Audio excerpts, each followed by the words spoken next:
എന്നുവെച്ചാൽ ഇവനൊക്കെ ഡെയിലി പാലല്ലേ കുടിക്കുന്നു. ഒരു രക്ഷയിൽ കംപ്ലീറ്റ് നിർത്തിയില്ല. ഇനി വരുന്നൊരു തലമുറയ്ക്ക് ബാറ് കാണാൻ സാധ്യമോ?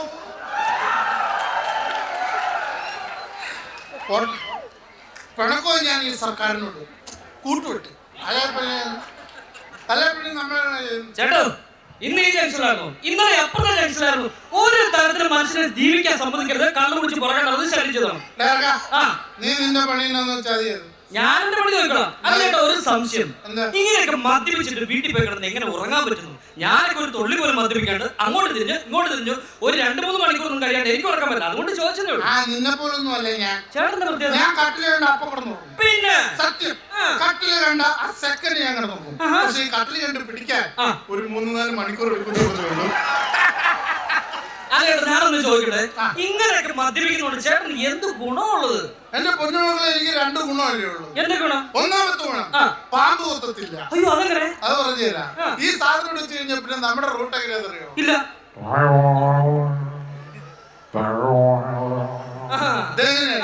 ഇങ്ങനെ പോണ കാരണം കൊണ്ട് ഈ കൊത്താൻ വരുന്ന പാമ്പിന് ഉന്നം തെറ്റി ചമ്മി പൊക്കോളൂ. രണ്ടാമത് ഗുണം പറഞ്ഞാൽ തലമുടി നിറയ്ക്കത്തില്ല. അതിനു മുമ്പ് നമ്മൾ തട്ടിപ്പോകത്തില്ല. അതൊക്കെ പോട്ടെ, ഈ കള്ളു കുടിച്ചാൽ വീട്ടിൽ ചെന്ന് ഒച്ചയും വെള്ളം ഉണ്ടാക്കുന്നത് പോട്ടെ, ഈ കള്ളു കുടിച്ചാൽ ഈ നാട്ടുകാരായിട്ട് എന്തിനാ വഴക്കുണ്ടാക്കുന്ന? കഴിഞ്ഞ ദിവസം കണ്ട ആ പുത്തമ്പരുടെ ജോമാനായിട്ട് ആ റോട്ടിൽ കിടന്ന് ഏതാണ്ടൊക്കെ വെള്ളം ഉണ്ട്. എന്ത് ചേട്ടാ കഷ്ടമല്ലേ? എടാ പുത്തമ്പരുടെ ജോമാനെ ഞാൻ തെരുവിളിക്കുമല്ലേ ചെയ്തത്. പിന്നെ അവനെ കാലവാരി നിലത്തടിച്ച് കൊല്ലണം. അവനെന്താ ചെയ്തെന്ന് പറ. എന്റെ അപ്പം മരിച്ചു വന്നപ്പോ അവൻ എന്നോട് ഒന്നിച്ച് പറഞ്ഞു, നീ സങ്കടപ്പെടണ്ട, നിനക്ക് അപ്പനെ കാണുന്നു തോന്നുമ്പോ മുറ്റത്തിറങ്ങി ആകാശത്തേക്ക് നോക്കിയാൽ മതി, നിന്റെ അപ്പൻ നക്ഷത്രമായിട്ട് ഉദിക്കുന്നു. ആണല്ലോ. കഴിഞ്ഞ ദിവസം അപ്പനെ കാണണമെന്നുള്ള ആഗ്രഹം മൂത്തിട്ട് ഞാൻ വീടിന്റെ മുറ്റത്തേക്ക് ഇറങ്ങി ആകാശത്തേക്ക് നോക്കിയപ്പോ 1 കോടി നക്ഷത്രം. അപ്പൊ അവൻ എനിക്ക് ഒത്തിരി അച്ഛനുണ്ടെന്നല്ലേടാ പറഞ്ഞത്. അവനെ കാലവാരി നിലത്തടിക്കട്ടെ. എന്നെ ശല്യം ചെയ്യാൻ ഞാൻ എന്തെങ്കിലും കാണിച്ചോട്ടെ? ഒന്നും മിണ്ടാതി. നീ കാണിക്കും. പ്രിയമുള്ളവരെ എന്നെ ഒന്ന് ശ്രദ്ധിച്ചോണേ. ശ്രദ്ധിച്ചേക്കണേ. അതെ, ചിലപ്പോ പുള്ളി കാണാതെ പോലെ. രോഗങ്ങൾക്ക് ഒരേ ഒരു പ്രതിവിധിയാണ് പ്രിയപ്പെട്ട സുഹൃത്തുക്കളെ ഞാൻ വിട്ടുകൊണ്ടിരിക്കുന്നത് ഈ ഔഷധ തൈലം. പ്രിയപ്പെട്ട അച്ഛനമ്മമാർ വീട്ടിൽ ഉണ്ടാക്കുന്ന കമ്പനി തരുന്നതാണ് സാമ്പിൾ സബ്ജമാണ്. അവിടെ സാമ്പിൾ ചോദിച്ചു വാങ്ങിച്ചിരിക്കുകയാണെങ്കിൽ പ്രായക്കാർക്ക് കഴിക്കാവുന്ന നല്ലൊരു മരുന്നാണ്. 9 ദിവസം പ്രായമുള്ള അപ്പച്ചൻ അല്ലെങ്കിൽ 2 ദിവസം പ്രായമുള്ള അമ്മച്ചി ശ്വാസമെടുക്കാൻ ബുദ്ധിമുട്ടുന്ന സമയത്ത് നമ്മൾ വേറെ ഒന്നും ചെയ്യേണ്ടത് 2 തുള്ളി ഒരു വായിലേക്ക് ഇങ്ങനെ ചിരിച്ചു കൊടുക്കുക. പിന്നെ വീട്ടിൽ ഉണ്ടാക്കുന്ന കമ്പനി തരുന്നതാണ് സാമ്പിൾ സബ്ജമാണ്. അവിടെ രണ്ടാമത്തെ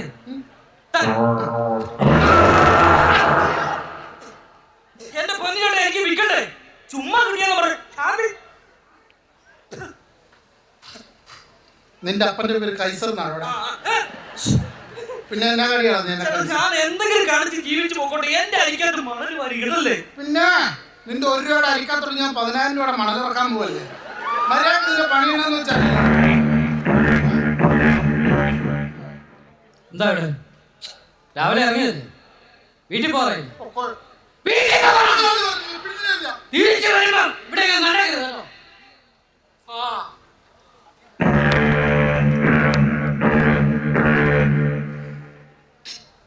അപ്പൊ ഇത് ആരാന്നറിയോ? ഇല്ല, എന്റെ മോനാ. പണ്ട് ഞാൻ ഒക്കത്തിരുത്തി വളർത്തിയത്. ഇപ്പൊ അവനെ ഒക്കുന്നിടത്തൊക്കെ ഇരുത്താൻ നോക്കുകയാണ്. നമ്മളെന്ത് ചെയ്യും? മക്കളിങ്ങനെ ആയി കഴിഞ്ഞ് കഴിഞ്ഞാൽ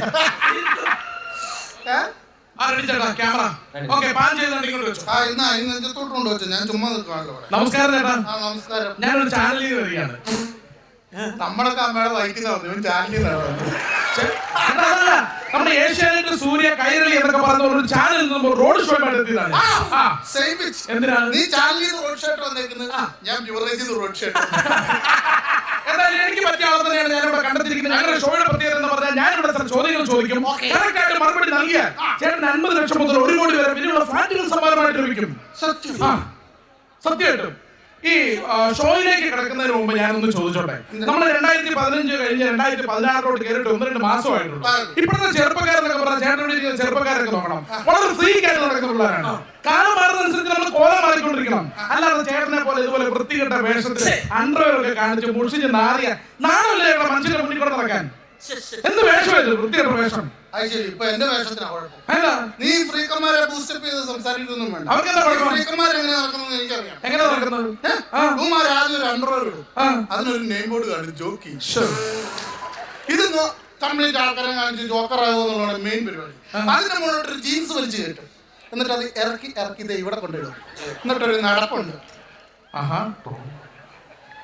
ഇതെങ്ങനെ ഇവന്റെ പുറകെ പോകുന്നത് നമുക്ക് വേണ്ടി ചെയ്ത് എപ്പോഴാ പറഞ്ഞ് താഴോട്ട് പോകുന്നത്. പെണ്ണുങ്ങളൊക്കെ കൈയടിച്ച് ചിരിക്കുന്നത് നിങ്ങൾ ചിരിക്കണ്ട, മനസ്സിലായി? ഇവർക്ക് വേണ്ടി ഫാഷൻ എന്താണെന്നറിയാവോ? ഇവര് ചുരിദാർ രണ്ട് സൈഡിൽ അങ്ങോട്ട് കീറി കീറി കീറി കീറി ഇവിടെ കൊണ്ടുവെക്കും,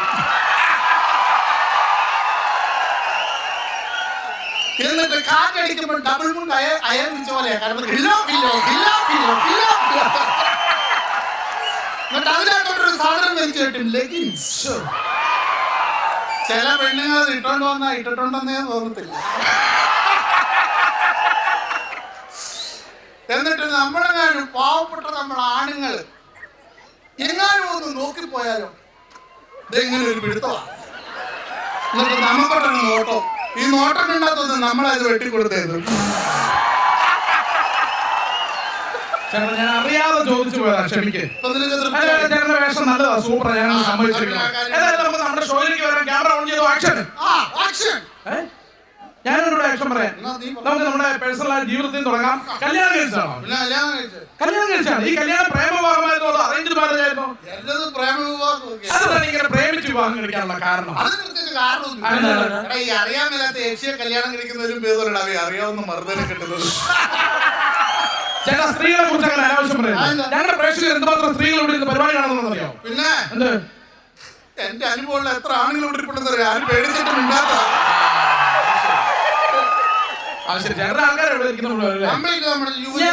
ഞാനൊരു ചെറിയ സംശയം ചോദിച്ചോട്ടെ. നമ്മുടെ നാട്ടിലെ കല്യാണം കഴിഞ്ഞ സ്ത്രീകള് നെറ്റിയിൽ സിന്ദൂരം ഇട്ട് കാണാറുണ്ട്. സത്യത്തിൽ എന്തിനാണ് ഇങ്ങനെ സിന്ദൂരം ഇടുന്നത്? അത് ഭയങ്കര ചോദ്യമാണ്. നമ്മുടെ സമൂഹത്തിൽ ഇന്ന് വരെ അറിയാത്തൊരു സംഭവം. ഈ ഇങ്ങനെ സിന്ദൂരം ഇടുന്നത് എന്റെ പൊന്നു മോനെ അതൊരു റെഡ് അലർട്ടാണ്. എന്ന് വെച്ച് കഴിഞ്ഞാൽ ഈ വസ്തു കച്ചവടമായതാണ്, ഇനി ആരും അങ്ങോട്ട് നോക്കരുത് എന്നുള്ളത്.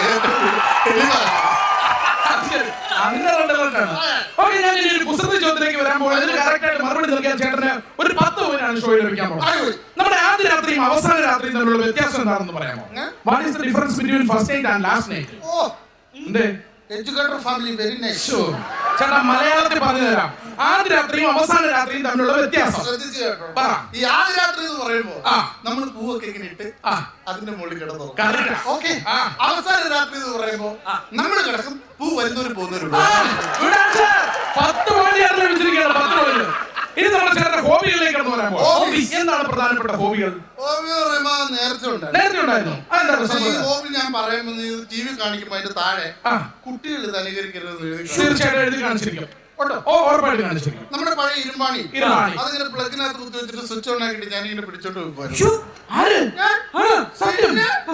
നേരത്തെ ഇരുമ്പ് കമ്പി അതിന്റെ ദേഹം മുഴുവൻ ഇങ്ങനെ ചുറ്റുമായിരുന്നു. അതിന്റെ 2 പ്ലഗിനകത്ത് കുത്തിട്ട് സ്വിച്ച് ഓൺ ആക്കിട്ട് ചുമ്മാ ചിരിച്ചു നിൽക്കും.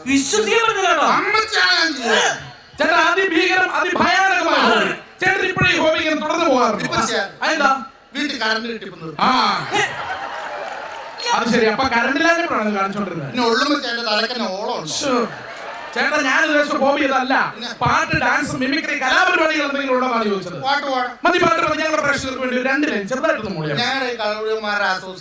നിങ്ങളുടെ അസോസിയേഷൻ പാട്ട് ഞങ്ങളൊരു പാരഡി പാട്ടുണ്ടാക്കി പാടിക്കും. 1 2 3 സ്റ്റാർട്ട്. പിച്ചു വേണ്ട, പിച്ചു വേണ്ട. പിച്ചു കൊടുത്തല്ലേ. വാറ്റുവീണ മണ്ണിൽ നിന്നുയർന്നു വന്ന ബ്രാൻഡുകൾ യുവറേജിൽ 100 പേരിലായി പിറക്കവേ ആർത്തിമൂത്ത് അന്തിയായ യുവിനൊന്നി നിൽക്കൺ ആയിരങ്ങൾ നൽകി നമ്മൾ വഴിയിൽ വീണുറങ്ങൾ.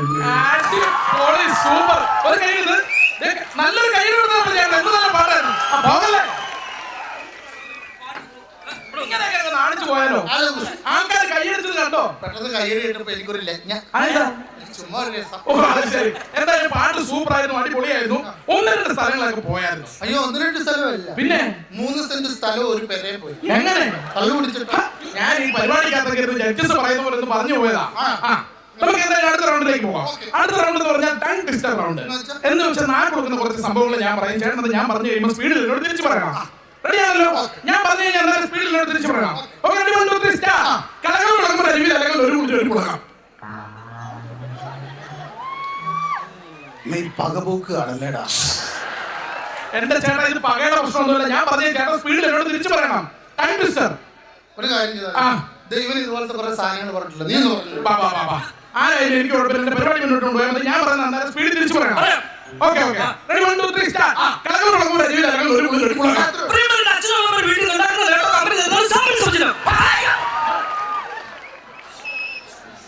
ഇത് പറയാൻ വേണ്ടിയാണ് നീ എന്ത് തള്ളി കൊണ്ട് കയറി വന്നത്.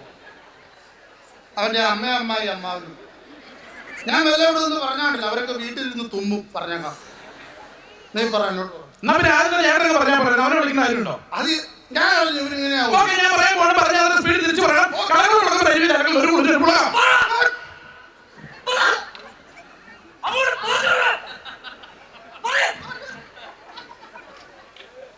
നിന്റെ താക്കോലുണ്ട്. ദേവന് ജന്നി കളയുന്നത്. അവന്റെ കരാട്ടെ കുംഫു. ഈ ചോദ്യം ഇവനോട് ചോദിച്ചാൽ പട്ടിയോട് ചോദിച്ചോട് ചോദിച്ചു വരും. അപ്പൊ ഞാൻ വളരെ സിമ്പിൾ ആയിട്ടുള്ള ഒരു സാധനം പറയാം. ഞാനത് പറഞ്ഞു കഴിഞ്ഞാൽ സ്പീഡിൽ എന്നോട് തിരിച്ചു പറയണം. Ready, 1, 2, 3 start. 10ാമത്തെ ഒരു മരത്തിൽ 10 പച്ച തത്ത ചത്തു കുത്തിയിരുന്നു. എപ്പോ? എന്ത് സാറല്ലേ പറഞ്ഞ ആരാണ്ട് ചത്തുപോയെന്ന്. എന്റെ ചേട്ടാ, ടങ് ട്വിസ്റ്റർ ഞാൻ പറഞ്ഞാൽ ചേട്ടൻ സ്പീഡിൽ തിരിച്ചു പറയണം. നീ പറഞ്ഞാ ഞാൻ പറയണം. പറയണം. Okay, 1, 2, 3 start. ഓക്കേ, പറയണേ. 10ാമത്തെ ഒരു മരത്തിൽ 10 പച്ച തത്ത ചത്തു കുത്തിയിരുന്നു.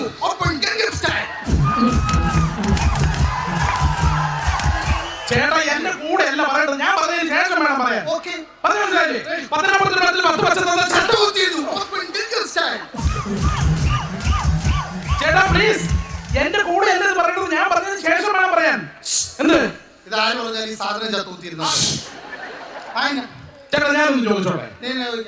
ഞാനൊരു മര്യാദയ്ക്ക് ഒരു പരിപാടിയായിട്ട് അതിനകത്ത് ഇവിടെ വന്നു. ചേട്ടനെ അതിനകത്ത് പങ്കെടുപ്പിച്ചു. അതാണ് ഞാൻ ചെയ്തു പോയ തെറ്റ്. ചേട്ടൻ ഞാനാണെന്നറിയോ? ഞാൻ കേരളത്തിൽ അറിയപ്പെടുന്ന ഒരു ചാനലിന്റെ MD ആണ്. അത് നിന്നെ കണ്ടപ്പോഴേക്ക് എന്ത് തോന്നി? നീ ചാനലിൽ ഏറ്റവും വലിയ തെണ്ടിയായിരിക്കും. ചേട്ടാ, എന്റെ ചാനലിനെ കുറിച്ച് അനാവശ്യം പറയരുത്. എന്റെ ചാനലിനെ കുറിച്ച് അനാവശ്യം പറഞ്ഞാൽ എന്റെ പ്രേക്ഷകർ സഹിക്കില്ല. എന്ത് നീ നിന്റെ ഒരു ചാനൽ ഇയാളെന്താ കാണിച്ചത്? ഇയാളിപ്പോ എന്താ കാണിച്ചത്? കേരളത്തിൽ അറിയപ്പെടുന്ന ഒരു ചാനലിന്റെ MD എന്റെ മുഖത്ത് നോക്കി താൻ എന്താണ് കാണിച്ചത്? കാണിച്ചത് വളരെ മോശമായി പോയി. താൻ തിരിച്ചെടുക്കണം. തന്നോടാ പറഞ്ഞത്, താൻ തിരിച്ചെടുക്കണമെന്ന്. നീ ഇങ്ങനത്തെ കാണിക്കാതെ എന്നാ ചെയ്യേണ്ടത്? എന്റെ പ്രേക്ഷകരുണ്ട്, അവരെങ്ങനെ സഹിക്കും? താൻ തിരിച്ചെടുത്താൻ പറ്റൂ.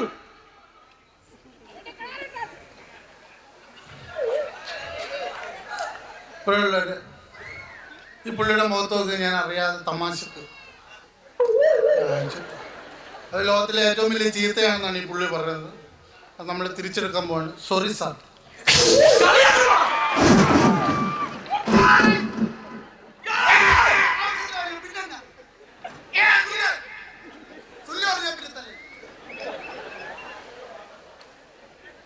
ഞങ്ങളുടെ ഇവിടെ ഒന്നും സുല്ലു പറഞ്ഞാൽ തല്ലത്തില്ല. ഒടിവ്, ചതവ്, മുറിവ്, ഈ അവസരങ്ങളിൽ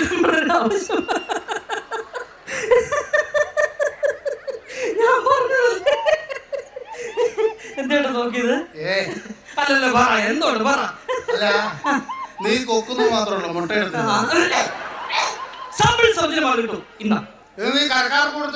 സ്വന്തമായിട്ട് ഇന്ന് പറയുന്നത് എനിക്കൊരു ആവശ്യമുണ്ടായി. വന്നിട്ടില്ല. പക്ഷെ ഈ സെക്കൻഡ് മുതൽ അങ്ങനെ ആയിരിക്കും. മനസ്സിലായില്ല?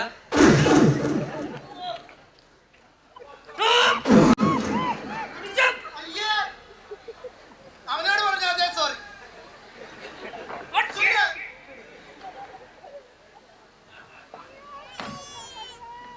ആണ്ട് ഈ നാട്ടിൽ സുല്ലു പറഞ്ഞാൽ തല്ലു. ഒറ്റയടിക്ക് കിളിവർന്ന് പോയിട്ടുണ്ട്.